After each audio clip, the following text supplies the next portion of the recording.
પાલનપુર શહેરના મફતુરા માલણ દરવાજા વિસ્તારની અંદર છેલ્લા ઘણા સમયથી ગટરના પાણી ઉભરાય છે અને એના માટે થઈને નગરપાલિકામાં વારંવાર રજૂઆત થઈ છે. ચીફ ઓફિસરશ્રીએ એન્જિનિયરશ્રીએ સ્થળ તપાસ પણ કરી છે.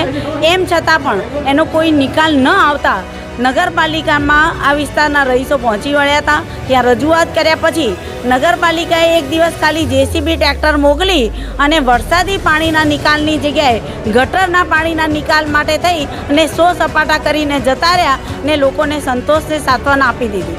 2 દિવસ લોકોએ રાહ જોયા પછી આજે લોકોના ઘરોમાં ગટરના પાણી વળી ગયા, લોકોને ઘરમાં રહેવું મુશ્કેલ થયું. ત્યારે ન છૂટકે આક્રોશમાં આવી આ વિસ્તારના તમામ બૈરાઓ સાથે ચીફ ઓફિસરને રજૂઆત કરવાયા કે અમે જ્યારે સહકાર આપ્યો ત્યારે તમે એની જગ્યાએ અમારા ઘરમાં ગટરના પાણી વાળ્યા. અત્યારે નગરપાલિકા એનો નિકાલ કરવો જોઈએ. સામે ચોમાસું આવી રહ્યું છે, પ્રી મોન્સૂનની કામગીરી થવી જોઈએ, વરસાદી પાણીના નિકાલની કામગીરી થવી જોઈએ. એની જગ્યાએ ગટરના પાણી લોકોના ઘરમાં વાળ્યા છે. લોકોએ ત્યાં આગળ જોવા નથી આવતું.